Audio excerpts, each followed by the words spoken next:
Hey guys, it's Josh Lloyd. Welcome everyone. I've already sent many welcome emails. Welcome to the Locked On Fantasy Basketball Bowl, whether in the categories portion or the points league portion. I thought I'd just cover a few questions that people seem to have about some of the settings here. Some of you may not have played in leagues with some of these settings, so we'll go through them all here, or some of the questions that people have.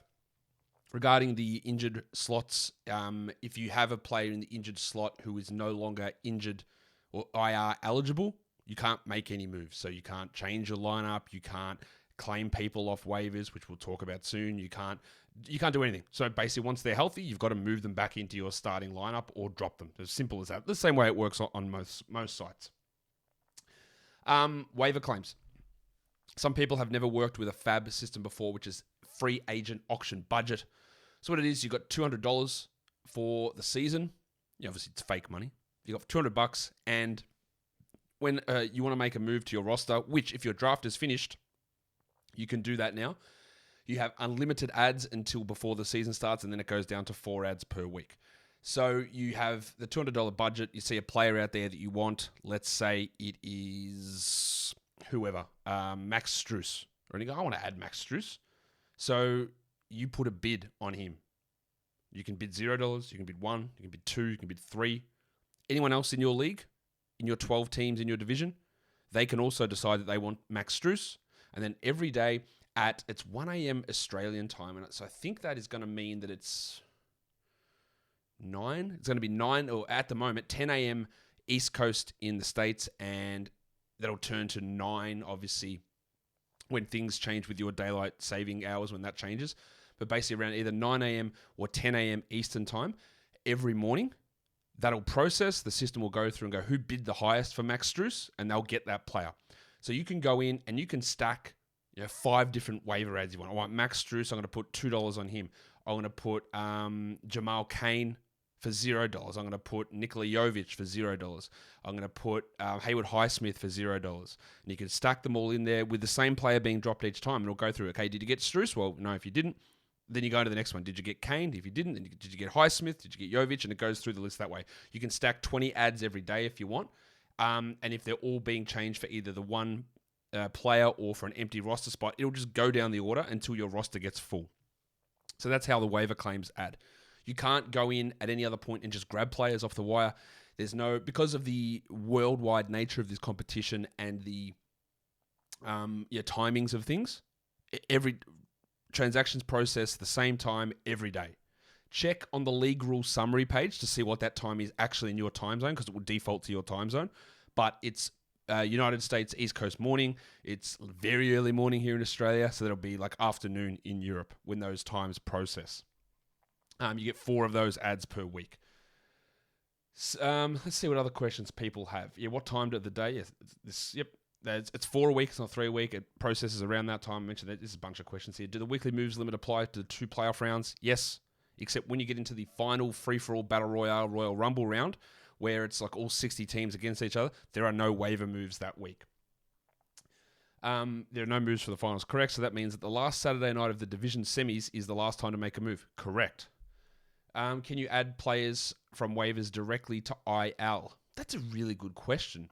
And I think that you can, but I'm not sure on that one. Can you make roster ads if you have healthy play? No, we just talked about that one. Your draft wraps up today. That means you can make as many moves as you want until the day before the season starts, or the day before week 1, and then I'll put the max ads back in. I saw that you have players in and out of your lineup 5 minutes before the listed time of their game. This is for each individual game, right? Okay. Well, there is multiple settings for that. It is for each individual game. I'm just double checking that now in terms of making those roster moves. So you can make moves later on later on in the day. So someone's got the late game, you got someone on the bench or someone starting, and you got to make that switch. It's 5 minutes. You can make changes up to 5 minutes before each player's individual game. This is the one that everyone has been asking me. All right, the weekly games limit. So the weekly games limit is 38. The way that it works here, and it's a standard setting on ESPN as well, and you can do something different, but this is what we're going to do. Otherwise, it just takes a lot more And look, mate, this is the first time we're doing this bowl. Things might change in future years, but 38 is the max.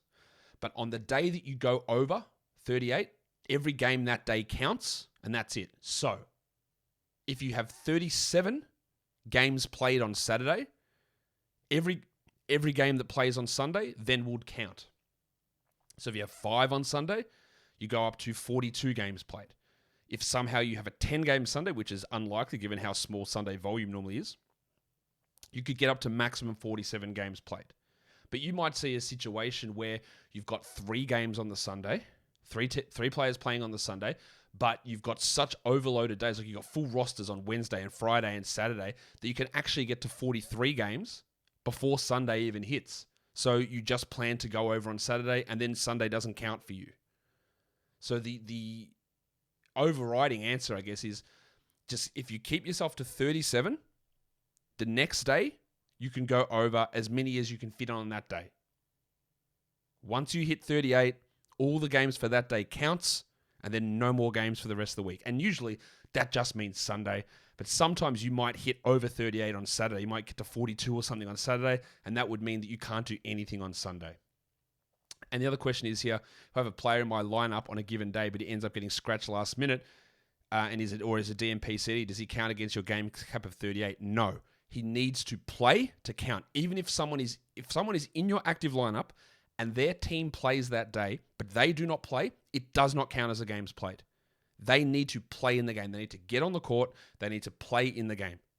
So you don't have to worry about, oh, this guy's hurt, but he's sitting in my active spot. Is that going to count as a games played? They actually have to play for it to count as a games played. So that's it. I think that's most of the questions that people had. If you have any others, email lofbbowl@gmail.com, and we can go through more. But I think that should be it. I can't wait for this season to kick off. It's going to be great. Plenty of drafts have already finished, and I'm excited for it. Good luck, guys. Anything more, hit me up.